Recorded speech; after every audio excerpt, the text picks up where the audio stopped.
Si vous nous rejoignez, merci de votre fidélité. Bienvenue, mesdames et messieurs. Voici les titres de votre journal.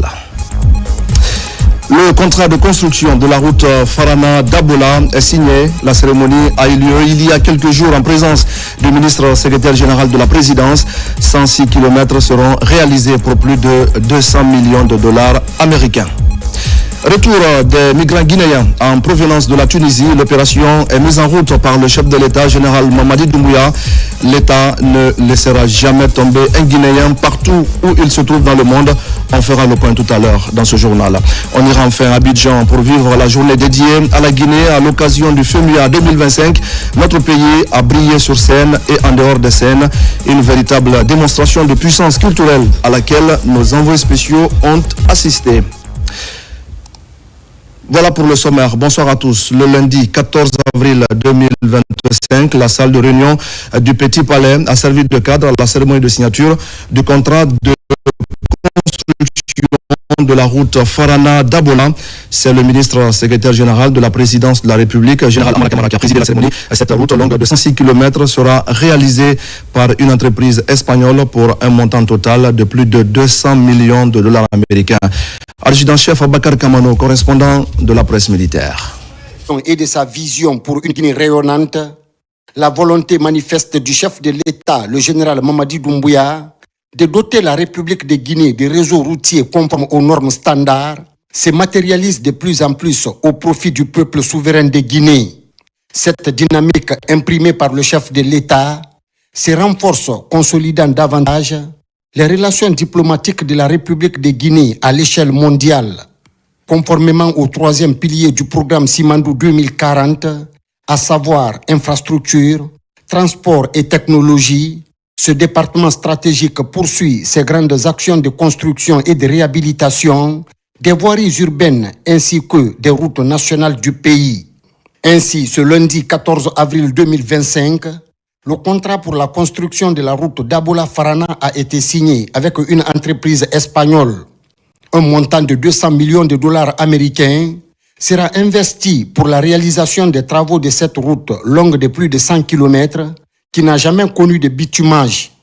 Et aujourd'hui, c'est une journée importante pour l'Espagne, ici en Guinée. Il y a une année, quand j'étais au palais de Mohamed V, on était avec monsieur le chef de cabinet et monsieur le secrétaire général, quand je présentais mes lettres de créance à monsieur le président de la République, on avait évoqué la volonté de l'Espagne de donner un nouveau souffle aux relations, surtout aussi dans le domaine économique. On a eu une relation depuis 2007 qu'on a ouvert l'ambassade qui était basée beaucoup dans le domaine migratoire. Mais on ne voulait pas se limiter à ça. On voulait accompagner aussi la Guinée dans son développement, bien sûr dans le domaine économique avec la présence de nos entreprises. Et le projet de Propaf, c'était l'un des projets, disons, les plus importants pour l'Espagne. C'est pour cela qu'aujourd'hui, c'est une journée importante pour nous. Ce contrat vient s'ajouter à une longue liste d'accords déjà signés, exécutés ou en cours d'exécution par l'actuelle équipe dirigeante du département en charge des infrastructures et des travaux publics. À cette occasion solennelle, le ministre Mahamadou Diallo a exprimé sa gratitude et sa reconnaissance envers le président de la République, le général Mamadi Doumbouya, qui fait du développement de notre pays une priorité absolue. Il a également insisté sur la qualité des travaux à réaliser ainsi que sur le strict respect des délais contractuels. Un sentiment de beaucoup de fierté. Aujourd'hui, c'est Dabola Farana qu'on vient de signer, mais je pense qu'il y a quelques semaines, c'est bien de rappeler à l'opinion publique que les gens se souviennent. On a signé ici Bissé Klima Dingirai, on a signé Mamou Farana, on a signé Mamou Labé, on a signé Boké Gawal, on a signé Kankan Kissidougou et aujourd'hui Farana Dabola. Donc c'est un total aujourd'hui d'environ 1000 km. Je pense que c'est une grande première dans l'histoire de la Guinée. On s'est engagé sur 1000 km avec des financements différents, structurants, avec des partenaires techniques et financiers qui font confiance à la Guinée. Donc je pense que tout ça, c'est à mettre à l'actif et remercier le leadership du général Mamadi Doumbouya, le président de la République, dans ces grandes ambitions qu'on est en train de matérialiser aujourd'hui. C'est un gros projet sur lequel on se réjouit. C'est 106 km pour 203 millions d'euros. C'est des projets qui viendront soulager nos populations. Et tout ça, ça concourt à la vision 2040 de Simandou. Présidé par le ministre secrétaire général de la présidence de la République, le général Amara Camara, La cérémonie a été rehaussée par la présence d'éminentes personnalités. Parmi elles figuraient le ministre directeur du cabinet de la présidence de la République, Djiba Diakité, des membres du gouvernement, des cadres de l'administration publique guinéenne, ainsi que des représentants de la délégation de l'ambassade d'Espagne. La vision du chef de l'État, c'est de permettre de doter la Guinée d'infrastructures. Et depuis, il est en train de délivrer, mais beaucoup plus les semaines précédentes. Pourquoi spécifiquement les semaines précédentes? Un projet de route, ça demande des études. Et c'est quand les études sont finalisées, les procédures administratives sont finalisées, que des signatures se font. Et donc, il y a eu du travail acharné, abattu par l'ensemble des équipes des départements ministériels concernés. Et c'est ce qui nous permet encore une fois ce soir de nous retrouver. Dès la signature de ce contrat, on verra, comme pour les autres contrats déjà signés, à ce que les travaux se fassent dans les règles de l'art, conformément au cahier des charges. En plus des cahiers des charges, le respect des délais contractuels. Nous voulons des routes de bonne qualité, faites aussi à temps. Nous y veillerons. Et l'approche aujourd'hui que nous voulons saluer, c'est aussi l'approche d'une coopération qui est en train de donner ses fruits. La mise en œuvre de ce projet historique inscrit dans le cadre du programme Simandou 2040 contribuera à améliorer le trafic et les réseaux routiers en République de Guinée, tout en facilitant l'interconnexion des villes et localités du pays. Dans l'actualité encore, après le coup d'envoi de l'opération d'enrôlement biométrique pour 45 jours, les autorités du ministère de l'administration du territoire et de la décentralisation veulent aller vite et bien. Et pour réussir l'ensemble du processus, les associations de presse et organisations de la société civile sont mises à contribution. Objectif, renforcer le rôle de ces structures dans la mobilisation sociale autour de ce recensement biométrique. Amadou Touré, Abdul Razak Souma. Après le lancement officiel du recensement biométrique, le ministère de l'administration du territoire et de la décentralisation veut aller vite et bien pour tenir la date du 21 septembre prévue pour le référendum constitutionnel. Pour y arriver, le département implique les organisations de la société civile et les associations de presse. Objectif, sensibiliser et mobiliser les populations pour une forte adhésion à l'enrôlement biométrique prévu pour 45 jours à compter de la date de son lancement. Ce recensement n'est pas comme les autres recensements. C'est pourquoi nous avons fait une mobilisation sociale. Toutes les plateformes de la société civile sont mobilisées. Et aujourd'hui, nous sommes venus pour leur donner leurs différents chèques du trésor public pour les permettre de descendre à l'intérieur du pays. Cette cérémonie de remise des chèques à ces organisations concernées est une autre étape pour atteindre cet objectif de bonne organisation des échéances électorales. C'est un acte qui marque l'inclusion du processus déclenché à travers le général Mamadi Doumbouya, qui voudrait que tous les acteurs du pays jouent leur rôle dans le processus électoral. Il était important de mettre en place un certain nombre de procédés permettant justement au ministère de l'administration du territoire d'avoir un accès direct aux populations à travers nos différents canaux, à travers les radios et les télévisions établis sur l'ensemble du territoire. Pendant 1 mois et demi, plus de 6 000 équipes auront pour tâche l'enrôlement de tous les Guinéens âgés de 10 ans et plus afin d'établir le registre national des personnes physiques, le RNPP, d'une part, et de l'autre, mettre en place le fichier électoral biométrique fiable et ces structures sont appelées à jouer un rôle central dans l'accomplissement de cette mission. Voilà, le recensement biométrique des Guinéens dont on parle va donc s'étendre du 15 avril au 30 mai 2025 dans toutes les communes du pays et du 30 avril au 20 mai dans les ambassades et consulats. On en parle d'ailleurs avec notre invité sur ce plateau. Bonsoir à vous, monsieur Mohamed Siké Camara. Bonsoir. Merci d'avoir accepté notre invitation. Vous êtes le secrétaire général du ministère de l'administration du territoire et de la décentralisation. Première question en deux, monsieur Camara. En quoi consiste ce recensement biométrique et surtout quelle est son importance? Merci pour l'invitation, M. Camara. Et effectivement, comme vous le savez, le CNRD, dans sa vision de refondation de l'État et de rectification institutionnelle s'est fixé dès le départ comme mission la réforme de l'État et la modernisation du système de l'État civil à travers la création du programme national de recensement administratif à vocation d'État civil.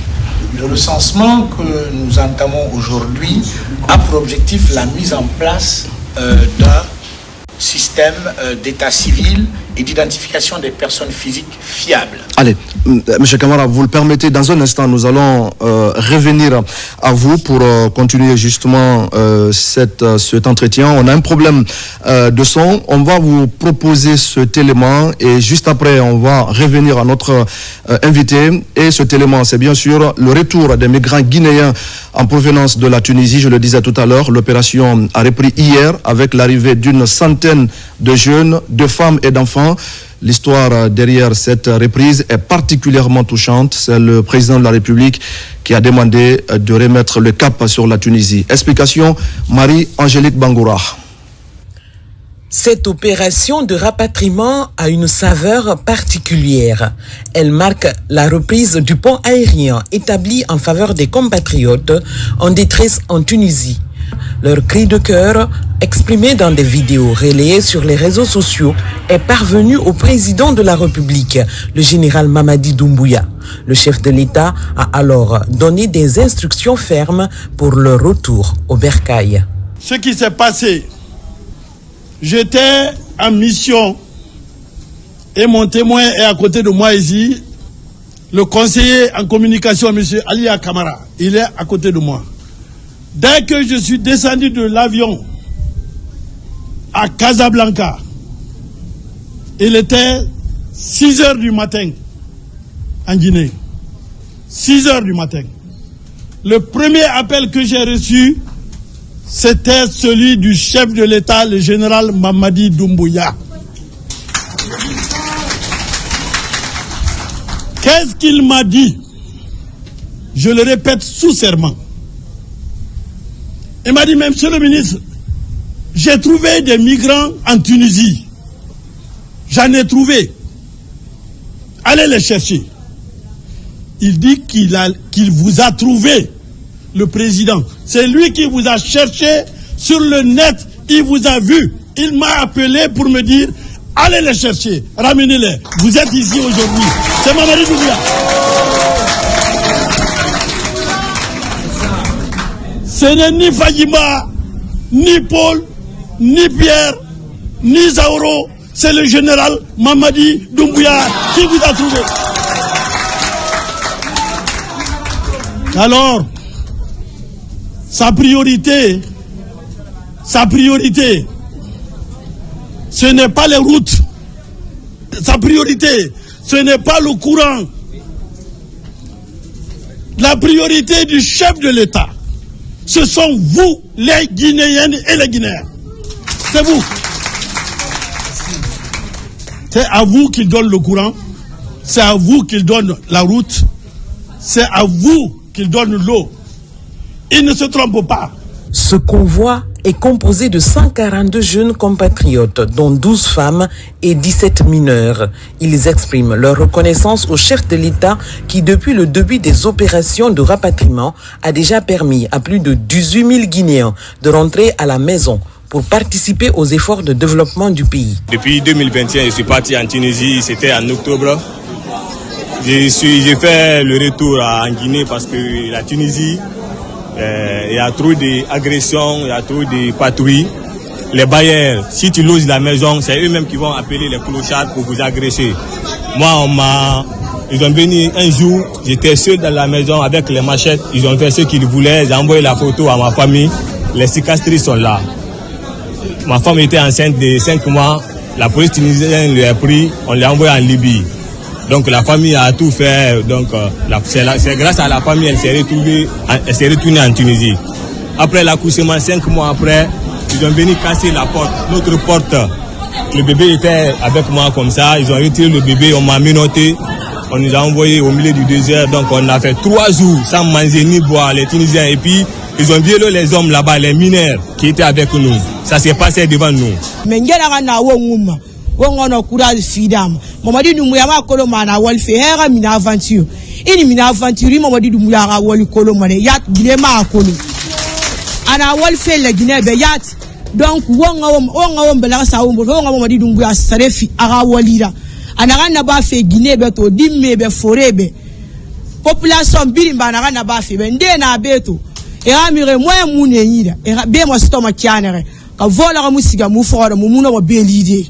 Cette opération de rapatriement va se poursuivre. Beaucoup de Guinéens sont encore coincés en Tunis. L'OIM, partenaire technique de l'État, les a identifiés. Et dans les prochains jours, un autre convoi est attendu à Conakry en provenance de Tunis. Ils vont participer au grand chantier de la République. Vous allez vous insérer dans le tissu économique.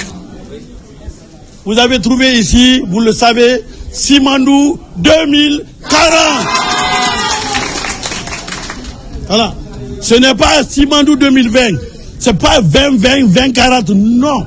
C'est 2040. Le président a défini 2040 pour que ces 15 premières années, il puisse planter les vrais piliers du développement de ce pays. Et il le fera. Nous prions Dieu, le Tout-Puissant, qu'il lui donne la force, la santé et surtout l'amour des Guinéens qu'il a déjà conquis pour qu'il finisse cette œuvre. Ces enfants qui sont là, ces enfants, c'est là. Regardez, ces enfants-là. Quel trésor! Qu'est-ce qui vaut mieux que cet enfant? Alors il est chez lui, sur la terre libre de la Guinée. Depuis la mise en place du pont aérien par le président de la République, plus de 18 000 jeunes ont été ramenés au bercail. Le général Mamadi Doumbouya compte sur la fougue et le dynamisme de la jeunesse pour favoriser l'émergence de la République de Guinée. Merci à Marie-Angélique Bangoura. Je vous le disais tout à l'heure, mesdames et messieurs, nous allons revenir à notre invité de ce journal. C'est monsieur Mohamed Siké Camara. Encore une fois, bonsoir à vous. Bonsoir, monsieur Camara. Et bienvenue sur les antennes de la télévision nationale. Vous êtes donc le secrétaire général du ministère de l'administration du territoire et de la décentralisation. On va donc parler avec vous de ce recensement biométrique qui a été lancé il y a quelques jours sur l'ensemble du territoire national. En tout cas, c'est une opération qui concerne l'ensemble du territoire et même les consulats et les ambassades. Tout d'abord, en quoi consiste ce recensement biométrique et quelle est son importance? Merci beaucoup pour l'invitation, M. Camara. Effectivement, le CNRD, dans sa politique de refondation de l'État et de rectification institutionnelle, dès sa prise de fonction, s'est fixé comme objectif prioritaire la réforme et la modernisation du système de l'État civil et de l'identification des personnes physiques à travers la mise en place du programme national de recensement administratif à vocation d'état civil, le PN-RAVEC, qui est un mécanisme permettant de recenser les informations personnelles de tous les Guinéens et sur l'ensemble du territoire national, sur la base de documents d'état civil. Le PN-RAVEC vise surtout à créer deux registres, le registre national de l'état civil et le registre national des personnes physiques qui sont interopérables avec les autres registres, notamment celui de la sécurité sociale, de l'éducation, de la santé, mais également des passeports ou des cartes d'identité. En quoi consiste, comme vous l'avez dit, le recensement biométrique? Le recensement biométrique consiste effectivement à enregistrer les informations personnelles biométriques, c'est-à-dire l'empreinte digitale, l'iris, la reconnaissance faciale de tout d'un citoyen, n'est-ce pas, pour des fins d'identification et d'authentification de son identité. Il permet, in fine, entre autres, de lutter efficacement contre la fraude et l'usurpation d'identité. Voilà un peu comment est conçu, n'est-ce pas, ces deux fichiers qui ont pour objectif ensuite d'avoir une identité pour chaque personne, une identité fiable. Oui, alors ces derniers temps, on en a beaucoup entendu parler. Pour le citoyen qui nous regarde ce soir, sur le terrain concrètement, comment se passe cette opération de recensement? Alors, le recensement qui a débuté, comme vous le savez, le 15 avril de ce mois, aura une durée de 45 jours, donc jusqu'au 30 mai prochain. sur toute l'étendue du territoire national. Ensuite, nous aurons le recensement biométrique à l'extérieur, dans les ambassades et les consulats, à partir du 30 avril jusqu'au 20 mai. Comment cela se passe? C'est très simple. Il faut se doter, n'est-ce pas, d'un extrait de naissance, d'un jugement supplétif tenant lieu d'un extrait de naissance ou d'un certificat de nationalité. Et être âgé, n'est-ce pas, de 10 ans ou plus. Pourquoi 10 ans? Bon, nous avons préféré, disons, mettre en suspens les enfants de 0 à 10 ans pour permettre de recenser beaucoup plus de personnes, parce que l'objectif qui est recherché au bout de cette action, c'est d'avoir un fichier électoral. Donc, par la suite, le PNRAVEC étant un système continu, nous reviendrons sur les enfants de moins de 10 ans pour pouvoir recenser et permettre à tout bon Guinéen d'obtenir un titre d'identité fiable, efficace et qui ne souffrira d'aucune contestation. Alors, pour la réalisation de cette opération, sur le terrain, quels sont les organes qui sont chargés de la mise en œuvre de ce recensement biométrique? Bon, effectivement, c'est le ministère de l'administration du territoire et de la décentralisation qui a la charge, qui est l'acteur principal de mise en œuvre, mais à travers deux structures principales, le PNRAVEC, dont je viens de citer tout à l'heure, le Programme national de recensement administratif à vocation d'état civil, et la Direction nationale de l'administration des affaires politiques et de l'administration électorale, qui sont les deux structures en charge de la mise en œuvre de ce recensement biométrique, comme je l'ai dit, qui prendra 45 jours sur l'ensemble du territoire national. Quelles sont les remontées dont vous disposez à date depuis le lancement de l'opération? Le recensement a débuté effectivement le 15 par les autorités et nous sommes actuellement dans un processus de déploiement du matériel, du kit, n'est-ce pas, sur l'ensemble du territoire national. Nous sommes dans un système de communication pour expliquer l'importance, n'est-ce pas, de ce recensement biométrique. Les remontées sont positives et nous avons 45 jours pour déployer tout le système que nous avons mis en place et nous espérons que d'ici là, tout sera mis en œuvre pour que les citoyens comprennent c'est quoi un recensement biométrique, quels sont les avantages liés à ce recensement et quels sont les désavantages quand un citoyen ne se recense pas. Puisque nous y sommes, rapidement, dites-nous, pour les citoyens, en quoi cette opération est importante, quels sont ses avantages et surtout, comme vous l'avez dit, qu'est-ce qui va se passer pour ce Guinéen qui raterait cette opération? Aujourd'hui, quand on est recensé biométriquement, on a un numéro d'identification personnelle, donc qui ne peut plus être modifié. On n'est plus face à la multiplication des documents frauduleux. On peut accéder, n'est-ce pas, aux infrastructures socio-économiques de base ou bénéficier des services sociaux de base. On peut avoir une identité unique, avoir une carte d'identité nationale qui est fiable, un passeport fiable, et surtout pouvoir voter, n'est-ce pas, et choisir ses futurs dirigeants. Donc, à contrario, ceux qui n'auront pas la motivation d'aller se faire recenser ne bénéficieront pas de tous ces avantages dont je viens de citer. Donc, je pense que c'est le moment pour nous, Guinéens, d'aller se faire recenser, qui recensement nous permettra de connaître non seulement le nombre d'étrangers vivant sur notre territoire national, mais surtout, n'est-ce pas, de bénéficier d'un document unique qui est le numéro d'identification personnelle dès sa naissance jusqu'à sa fin de vie. Aucune modification ne pourra être apportée à son identité. Alors, Monsieur Camara, on va terminer par le PNRAVEC, vous en avez parlé. Ce sont des éléments qui s'imbriquent, mais à la fin, lorsque ce recensement va prendre fin, quelle va être la suite pour le PNRAVEC?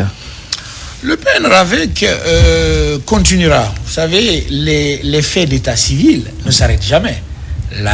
De la naissance jusqu'à la mort, nous avons plusieurs faits d'état civil qui se succèdent. Donc le PNRAVEC continuera, mais quand on aura un fichier électoral, il sera définitif. Donc on ne sera plus obligé, par exemple, à chaque élection, de revoir notre fichier. Nous aurons un fichier électoral dynamique qui, à chaque événement concernant un fait d'état civil, le fichier électoral se mettra à jour. Ça permettra d'avoir une maîtrise de notre démographie, d'avoir, n'est-ce pas, des données sur notre développement économique et de ne pas tout le temps être dans une dynamique de contestation des élections parce que nous aurons un fichier unique, pérenne et qui se mettra à jour à chaque fait d'état civil. Donc je pense que c'est une évolution institutionnelle mais numérique et digitale qu'il faut préciser et qui est à mettre à l'actif du président de la République, chef de l'État. Ouais. Nous allons vous dire merci, Monsieur Mohamed Siké Camara, le secrétaire général du ministère de l'Administration du Territoire et de la Décentralisation, qui était donc l'invité ce soir de ce journal. Grand merci à vous, Monsieur Camara. Je vous remercie, Monsieur Camara. Dans le reste de l'actualité, une forte délégation gouvernementale séjourne depuis quelques jours maintenant à Varsovie, c'est en Pologne. La mission conduite par le ministre du Plan et de la Coopération internationale est allée poser les jalons d'un repositionnement stratégique avec ce pays, troisième économie au sein de l'Union européenne. Mohamed Souma et Daouda Tabansila reviennent sur les premières rencontres que la mission guinéenne a eues sur place. C'est pour tendre la main à tous les pays et partenaires européens devant appuyer le développement socio-économique de la Guinée. C'est du moins l'objectif de cette mission à Varsovie, la capitale polonaise. Elle est conduite par le ministre du Plan et de la Coopération internationale. Au cours de cette première journée, la délégation multiplie d'ores et déjà les rencontres. Il y a beaucoup de potentiel pour développer les relations entre la Pologne et la Guinée. Je me remercie vraiment pour avoir venir aujourd'hui pour cette excellente rencontre. Éducation, agriculture, économie, finance. La Pologne a vraiment beaucoup de compétences dans ce domaine-là. Je pense qu'il y a beaucoup de potentiel pour développer ces relations. En Pologne, cette mission marque un tournant décisif dans la politique d'ouverture de la Guinée. Elle s'inscrit également dans la dynamique du programme Simandou 2040 qui fait de la diversification des partenariats et du développement du capital humain des piliers majeurs de transformation. On les a expliqué la vision du chef de l'État, le projet Simandou, le programme Simandou et d'autres projets catalyseurs de développement pour inciter les entreprises polonaises à venir en Guinée, pour concrétiser des projets. Mais ce qui est aussi important, c'est un membre influent de l'Union européenne. Donc le financement sera double des banques polonaises, mais aussi les banques de l'Union européenne. Donc, comme je l'ai dit tantôt, la Guinée en marche sous la vision éclairée du président de la République, le général Mamadi Doumbouya, mais aussi sous la direction du chef de gouvernement, M. Amadou Riba. Au compte de cette première journée de travail, le ministre Nabé et sa suite ont rencontré le directeur général de l'Agence polonaise du commerce et des investissements. Et dans le cadre du développement du capital humain, l'Institut national de statistique de Pologne accorde 50 bourses de formation au profit de jeunes Guinéens dans le cadre des statistiques. Je le disais tout à l'heure au sommaire, et nous allons parler de la 17e édition du Festival des musiques urbaines d'Anoumabo, Abidjan. La Guinée s'impose et bat le record des pays invités à cette grande manifestation culturelle. Conférences, débats, défilés de mode et gastronomie guinéenne ont marqué la journée dédiée à notre pays. Une journée historique résumée par nos envoyés spéciaux à Abidjan, Mamadou Djoumaba et Ousmane Ba. FEMUA 17 jours 3 spécialement dédié à la Guinée. Une journée riche en couleurs et en activités. Ivoiriens et Guinéens tous en textile made in Guinée, comme pour célébrer la Guinée dans toute sa grandeur sur la terre ivoirienne. Les festivités démarrent par une conférence de presse animée par le ministre Moussa Moïse Silla et le commissaire général du FEMUA Salif Traoré à Salfo. Face aux médias et au public, ils ont relevé les points forts dont la Guinée a fait montre. Une première à ce festival. Ce plateau que j'ai partagé avec mon frère Assalfo, commissaire général du FEMUA, avait pour objectif d'expliquer un peu les objectifs de la désignation de la Guinée comme le pays invité d'honneur du FEMUA 17. Expliquer que nous sommes porteurs d'un message du président de la République, le général Mamadi Doumbouya, qui a accepté cette désignation, qui a mis les moyens pour nous accompagner. Vous voyez, nous sommes ici avec plus de 300 personnes, des artistes, des anciens ministres, des cadres de différents départements, pour porter son message de paix, d'unité et d'appel au vrai panafricanisme à l'endroit du peuple ivoirien, mais également de la communauté internationale. La conférence de presse est suivie d'un panel de la directrice générale de l'ONT sur le potentiel touristique guinéen. Puis, place à l'ambiance, marquée par des prestations des Guinness des records guinéens, suivies d'un défilé de stylistes modélistes. Une célébration du textile du pays invité d'honneur, avec des costumes. Des personnages incarnant les rois et résistants africains ont aussi fait leur démonstration. C'est un sentiment de fierté qui nous anime d'avoir été invité par le ministère et de faire partie de cette délégation qui se révèle à la Côte d'Ivoire et au monde à travers vraiment la force de sa culture. La culture qui doit être une puissance qui permettra à la Guinée de revenir en toute quiétude dans le monde divers de la grande culture universelle. Façon, on a ce sentiment de fierté d'être guinéen aujourd'hui. Façon, tous les autres pays nous envient. On a vu ici des collègues du Sénégal, de la Côte d'Ivoire qui sont en train de dire non, il faut qu'on se rapproche de nos ministères pour essayer de voir comment ça se fait. La Guinée est en train de faire ça et ça. Mais c'est parce que notre président a une volonté. Il a une vision. Dans la convivialité, la délégation mixte, nouveaux et anciens ministres, s'offre le plaisir sur le podium. Cette journée dédiée à la Guinée s'achève par la dégustation des mets de la gastronomie guinéenne dans toute sa diversité. Et de Abidjan, direction Osaka, au Japon. C'est là que se tient depuis près d'une semaine maintenant l'exposition universelle 2025. La Guinée prépare ici aussi la journée qui lui est dédiée et qui est prévue pour se tenir le 10 juin prochain. En attendant, l'Agence guinéenne de promotion des exportations échange sur le site avec certains pays. C'est pour voir dans quelle mesure pallier les insuffisances qui freinent leurs ambitions de développement socio-économique et partager des expériences pour des solutions pérennes.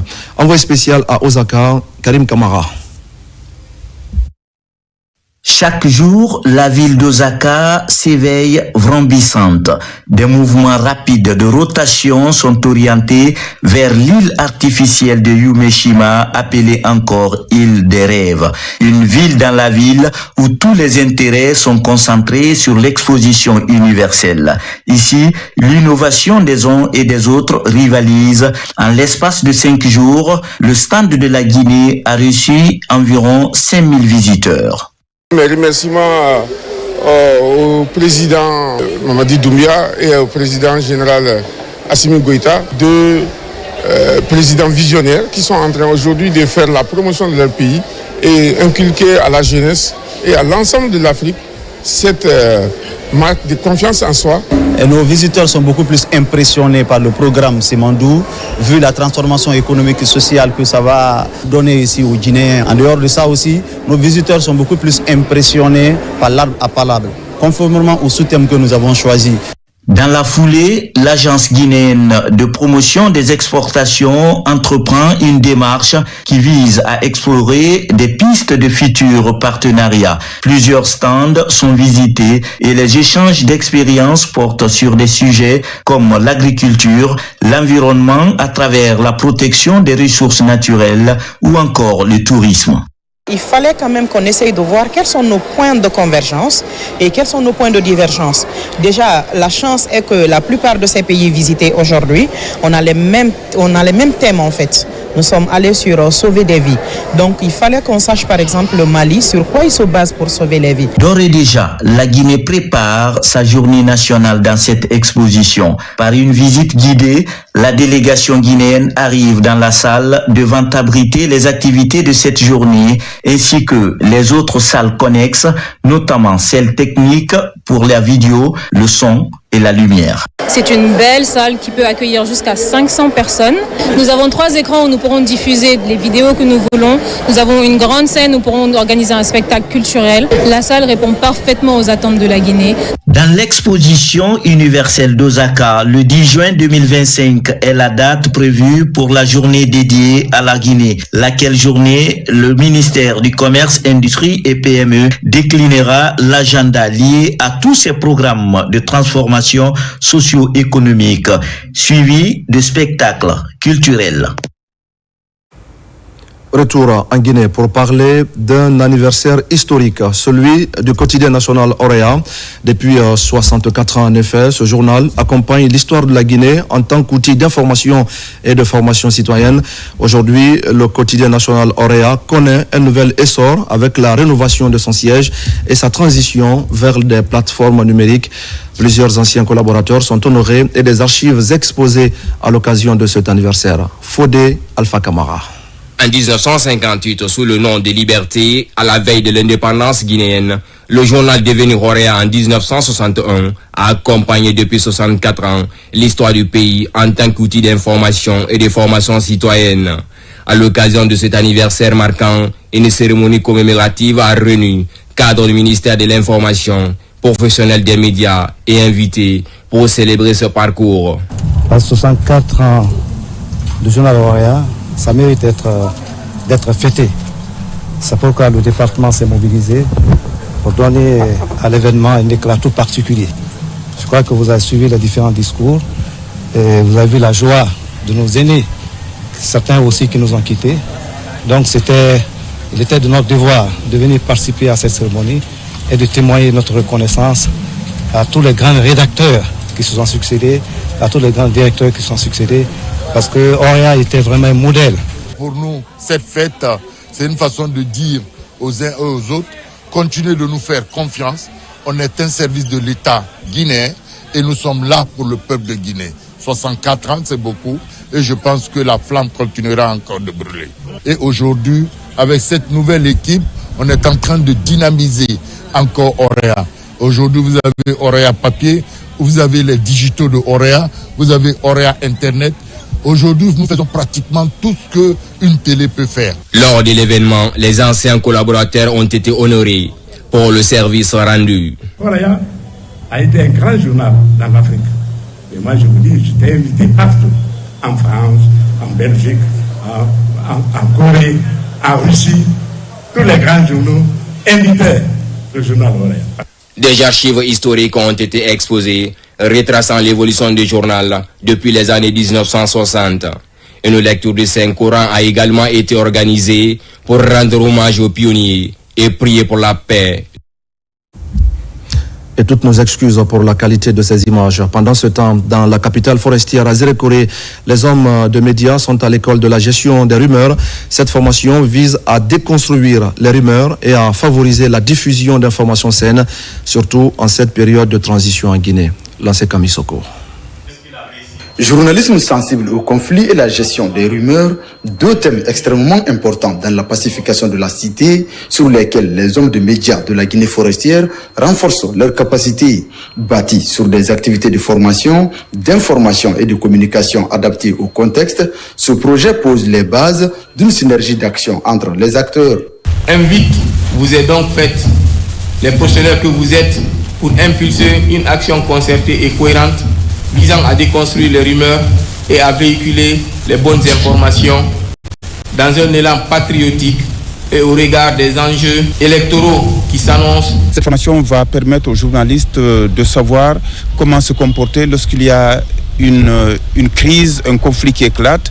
Et c'est pour cela que nous allons parler de l'éthique ou du journalisme en situation de conflit. Financée par l'ambassade des États-Unis en Guinée, cette initiative conduite par Tolkim Drum Sidio couvre les préfectures de Kissidougou, Gekedou, Massanta, Zérékoré, Beila et Lola pour une durée de 12 mois. Ce projet intitulé Nani Nani, mis en œuvre par Tolkim Drum Studio et l'organisation internationale ELVA, vise à soutenir la gestion des rumeurs, la diffusion des informations fiables et le renforcement de la cohésion sociale en Guinée.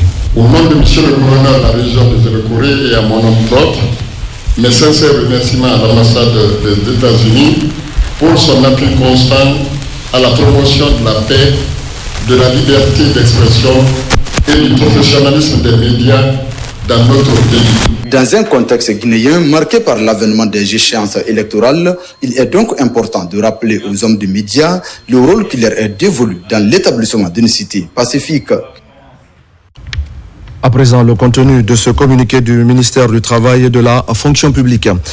Conformément aux dispositions du décret D 2022-0526 PRG CNRD SGG du 2 novembre 2022 modifiant le décret D 250 PRG SGG du 1er août 1995 concernant les fêtes légales en République de Guinée, le ministre du Travail et de la Fonction publique porte à la connaissance des travailleuses, travailleurs et agents des secteurs publics, mixtes et privés que la journée du lundi 21 avril 2025, lundi de Pâques, est déclaré férié, chômé et payé sur toute l'étendue du territoire national. Le ministre du Travail et de la Fonction publique profite de cette heureuse occasion pour souhaiter une bonne fête à tous les fidèles chrétiens de la Guinée et d'ailleurs. Le ministre Faya François Bourouno. L'ONG Femmes, Développement et Droits Humains en Guinée continue de jouer un rôle crucial dans la lutte contre les violences basées sur le genre. La structure vient d'organiser des modules de formation en faveur des acteurs clés de l'AB. Pendant 3 jours, les agents de prise en charge des cas de violence ont échangé sur les enjeux du dialogue communautaire ainsi que sur les mécanismes de protection et de soutien aux victimes. Saint-Martin, Francine Adouno. Face à la lutte contre les violences basées sur le genre en Guinée, Moussa Djeroba, journaliste et défenseur des droits des femmes, a fondé l'ONG Femmes, Développement et Droits Humains en Guinée. Avec le soutien financier de Feminist Opportunities Now, est membre de l'IPPF, Fédération internationale pour la planification familiale en Afrique. Moussa Djeroba nourrit ses partenariats qui est crucial car il permet à sa structure de renforcer les capacités des acteurs clés de l'AB et d'étendre son impact à travers des programmes ciblés et des interventions communautaires. Nous avons réussi à mettre en place ce dialogue entre des personnes qui ne sont pas de la même génération, mais qui ont fait des recommandations qui pourront nous permettre vraiment d'organiser d'autres activités ou de réfléchir à d'autres financements qui pourront par exemple faciliter l'organisation même des procès ici, parce que vous avez écouté le tribunal, les gens qui sont venus du tribunal, ils veulent organiser des audiences mais il n'y a pas d'avocat. 3 jours d'activités intenses ont mobilisé les acteurs de la chaîne de prise en charge des cas de violence basés sur le genre à l'AB. C'était une sorte de sensibilisation, connaître quel est l'état des lieux des violences basées sur le genre dans la région de la baie, mais essayer aussi de trouver des pistes de solutions, des recommandations afin vraiment de freiner ce phénomène. Les violences conjugales, la mutilation génitale féminine, de la recrudescence des cas de viol à la baie. Placé sous le thème renforcement des capacités des acteurs de la chaîne et organisation d'un dialogue communautaire pour la lutte contre les VBG en milieu communautaire, ce projet vise à mobiliser et à former divers acteurs locaux et à créer des espaces de dialogue où les membres de la communauté peuvent échanger sur les VBG, partager des expériences et discuter des mesures de prévention afin d'améliorer la réponse aux violences basées sur le genre. On en vient maintenant à la journée mondiale de lutte contre l'hémophilie, une journée instituée depuis 1963 et qui est célébrée en Guinée pour l'occasion des séances de formation. Des panels et des conférences débats sont organisés. L'association guinéenne de lutte contre l'hémophilie et son partenaire Novo Nordisk Hemophilia Foundation ont profité de la journée pour parler des avancées et des défis de la lutte. Adia Toubari, Moussa Bangoura. L'hémophilie et la drépanocytose sont toutes des maladies héréditaires très répandues. Leurs facteurs de risque et symptômes sont souvent confondus à d'autres pathologies. Pour l'hémophilie, par exemple, le saignement reste le principal signe d'alerte. Tous les orifices naturels peuvent être l'objet de saignement. C'est sa seule manifestation clinique. Et il y a des éléments qui interviennent dans notre corps qui nous empêchent de saigner sans cause. On les appelle les saignements spontanés. Et aussi, quand on saigne parce qu'on a été confronté à une situation traumatique, ces mêmes éléments-là se mettent en place pour arrêter ce saignement. Sauf que chez les patients qui sont hémophiles, il y a l'un ou deux de ces éléments-là qui sont manquants. Ce qui fait que le traitement qu'on fait pour ces patients, c'est d'apporter ce qui leur manque. Depuis 2008, l'hémophilie est classée comme un réel problème de santé publique. En Guinée, 122 patients hémophiles sont suivis au service d'hématologie de l'hôpital Niastine. Le diagnostic précoce et l'accès équitable aux soins constituent encore des défis à relever. pas pour la Guinée seulement, pour beaucoup de pays, les cas sont encore sous-notifiés. Et nous n'avons pas beaucoup d'outils diagnostiques à disposition. C'est pourquoi cette équipe du ministère de la Santé en a fait une priorité et participe activement pour rehausser le niveau de prise en charge de cette maladie-là. L'OMS et la Fédération mondiale de l'hémophilie, à travers un mémorandum, ont donné des directives et recommandations sur les moyens de prévenir et de combattre l'hémophilie. Il s'agit entre autres la mise en place de programmes nationaux de prise en charge de l'hémophilie, l'intensification des activités de sensibilisation et de dépistage. À l'occasion de la célébration de la Journée mondiale de lutte contre l'hémophilie, une série de formations est faite pour une remise à niveau du personnel soignant. Faute d'un traitement adéquat, ces enfants, ces jeunes et ces adultes sont souvent condamnés à une vie d'isolement, de stigmatisation et dans certains cas à une mort prématurée. Aujourd'hui, aucune prévalence nationale de l'hémophilie n'est disponible, mais les acteurs impliqués dans la lutte mettent en avant la prévention par la promotion des examens prénuptiaux. Et puis, un médecin nord-coréen vient de tomber dans les filets du Comité technique national de lutte contre les pratiques médicales et paramédicales illégales. Selon nos informations, le médecin exerçait frauduleusement depuis 2023. Ces locaux, situés dans la commune de Matam, ont été donc fermés et l'auteur conduit à la gendarmerie. Tcherno Maroufba, Mohamed Mpati Kamara. À la commune de Matam, dans leur mission d'identification et de fermeture des cliniques ne répondant pas aux normes, les inspecteurs du comité technique national tombent sur un nouveau cas. Dans cet immeuble, un médecin nord-coréen pratique des activités médicales sans aucune certification et de surcroît dans un local non approprié. Après le tour dans les différentes salles, la décision ne tarde pas. Les locaux sont scellés par la gendarmerie nationale. Il s'agit donc d'une question assez spécifique qui mérite une attention particulière et qui devrait servir d'ailleurs d'occasion pour attirer l'attention de nos chers citoyens afin qu'ils prêtent attention à leur propre niveau aux personnes qu'ils consultent pour les problèmes de santé. Lorsque vous avez en face des sujets étrangers, il est extrêmement important de vous rassurer que ces personnes sont en train d'évoluer dans des conditions légales. Au-delà des installations de cette clinique, les inspecteurs découvrent une autre réalité. Dans l'une des salles servant de chambre à coucher, une armoire remplie de médicaments. Des faux médicaments qui ne sont plus aptes à la consommation. C'est beaucoup de détails que nous avons retrouvés dans cette structure, en partant de produits suspects d'être des faux médicaments, jusqu'à la présence de produits dont la date de péremption est expirée. Rien ne nous rassure que ces produits n'étaient pas destinés à être administrés à des citoyens guinéens. Donc pour notre part, en tant que ministère de la Santé, la mesure qui s'impose, c'est la fermeture. Pour des fins d'enquête sur la présence de ce médecin nord-coréen exerçant frauduleusement la profession médicale sur le sol guinéen, il est mis à la disposition de la direction des investigations judiciaires de la gendarmerie nationale. Au même moment, la problématique liée à l'insalubrité préoccupe plus que jamais les autorités communales de Matoto. Hier, les conseillers de la mairie et les responsables des 13 quartiers de la commune se sont retrouvés pour évaluer la situation. La rencontre aboutit à une série de décisions qui visent à débarrasser les quartiers de leurs ordures avant les grandes pluies. Mohamedou Saliouba commente les images de Ousmane Kamara.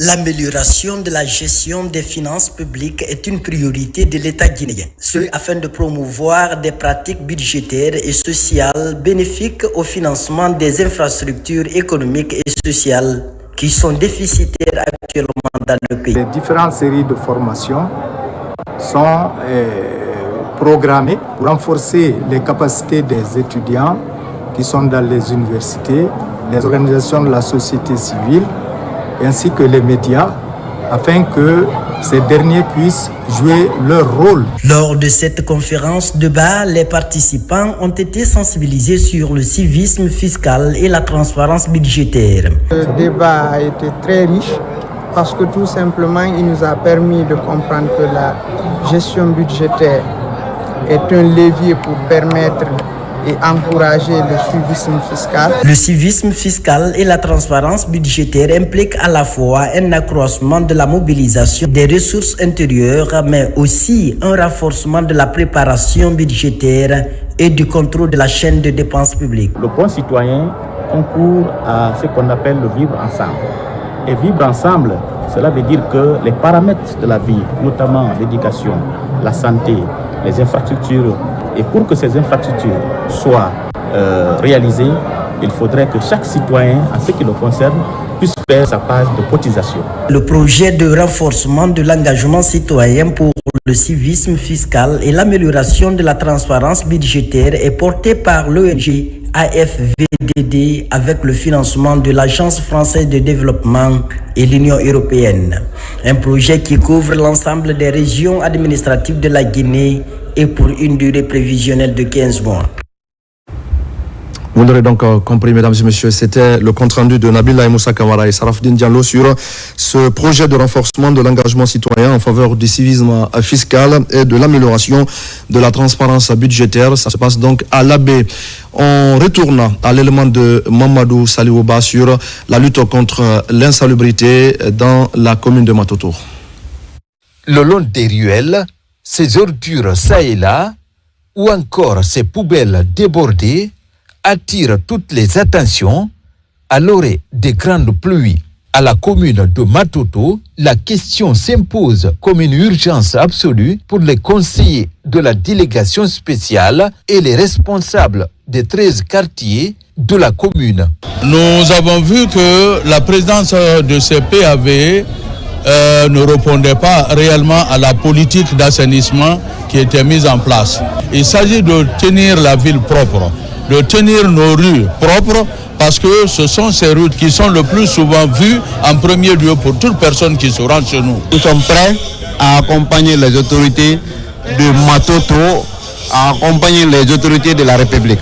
S'il y a un flux d'abonnés, nous allons accompagner proportionnellement au nombre d'adhésions d'abonnements, la quantité de matériel qu'il faut. Durant cette rencontre d'intenses débats, la problématique d'insalubrité est abordée dans toutes ses facettes. Les débats ont révélé des défaillances dans la chaîne d'assainissement et des comportements inciviques non compatibles à la bonne gestion des déchets. Pour éliminer des oppositions sauvages, il nous fallait de façon responsable identifier des lieux publics où on pouvait faire des équipements.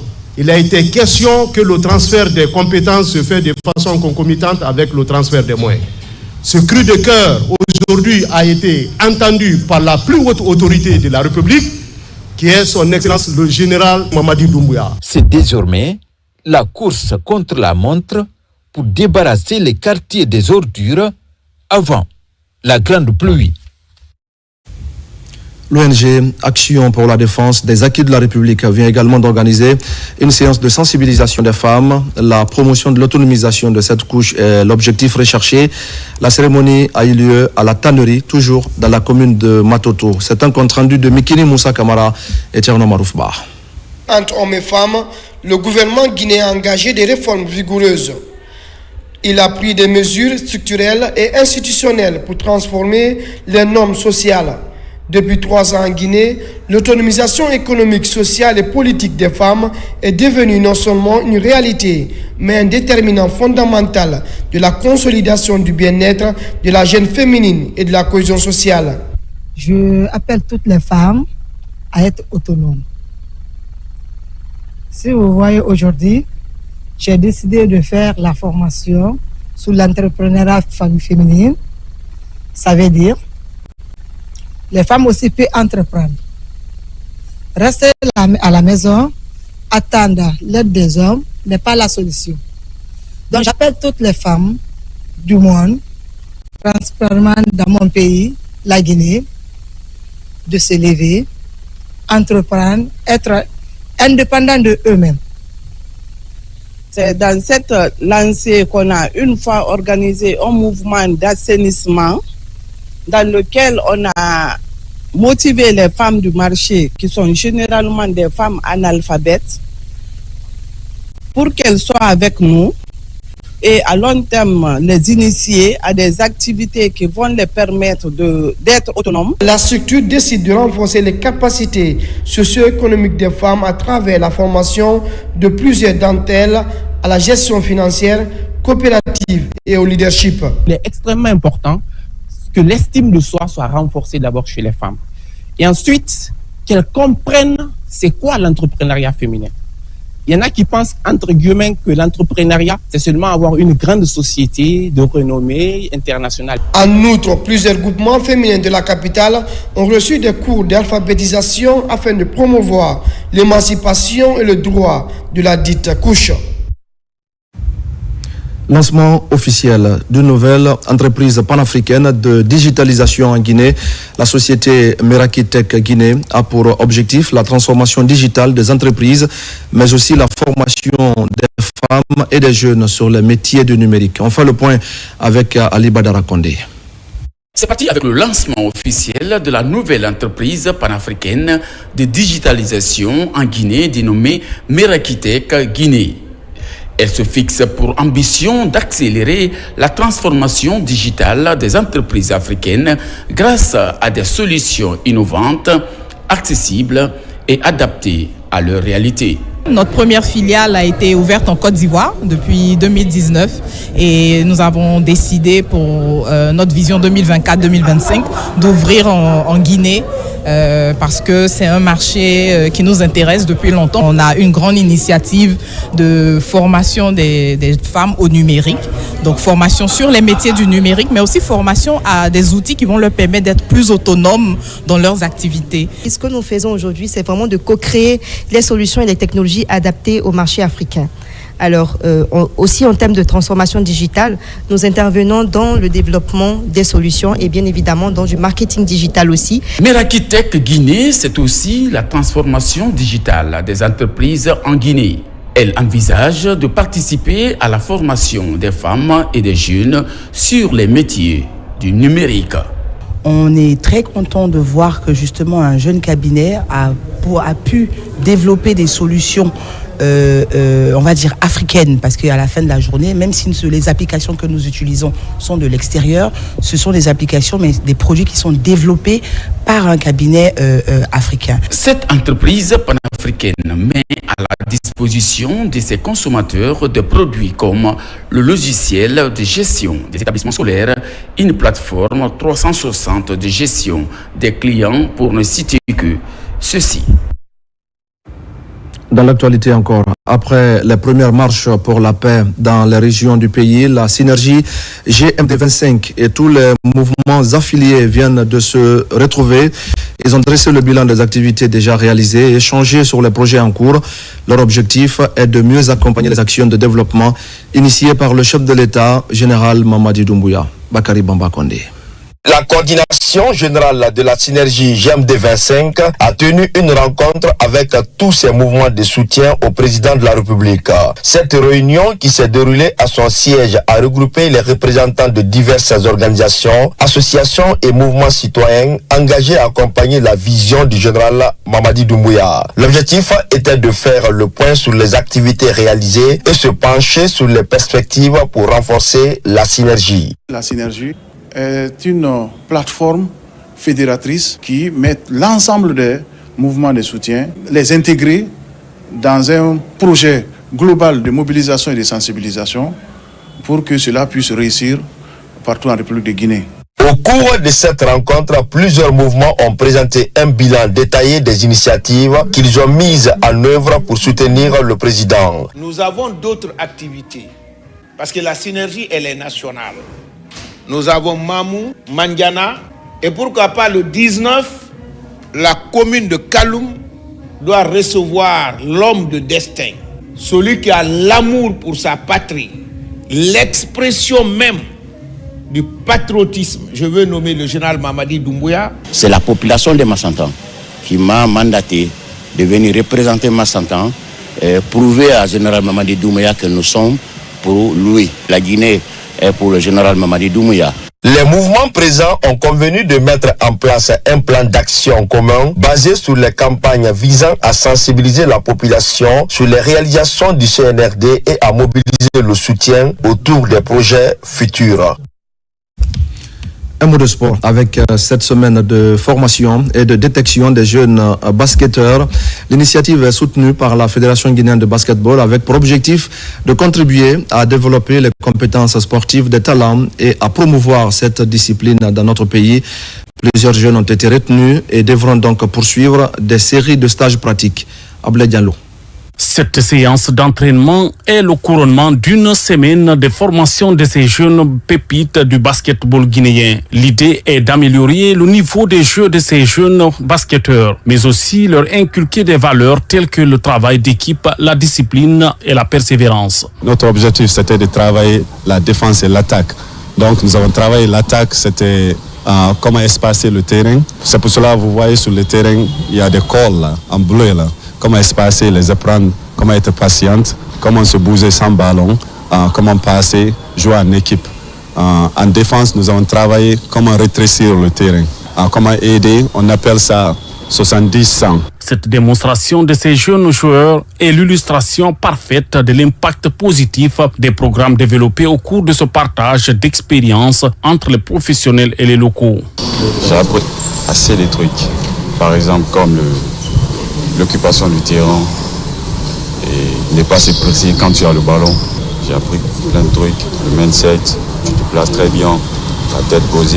L'initiative organisée par le président du club, vraiment c'est salutaire. Donc la Fédération guinéenne de basketball est très ravie, très content du club. En collaboration avec la Fédération guinéenne de basketball, cette initiative de George Club Basketball contribue à développer des compétences sportives de ces jeunes talents. On a d'autres projets futurs avec d'autres partenaires.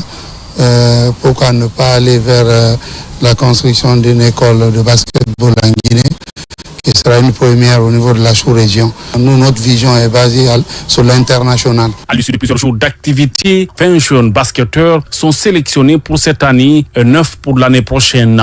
Ils devraient poursuivre des séries de stages pratiques ici pour certains et aux États-Unis d'Amérique pour d'autres. Et voilà, mesdames et messieurs, c'est la fin de ce journal. Merci à tous de l'avoir suivi.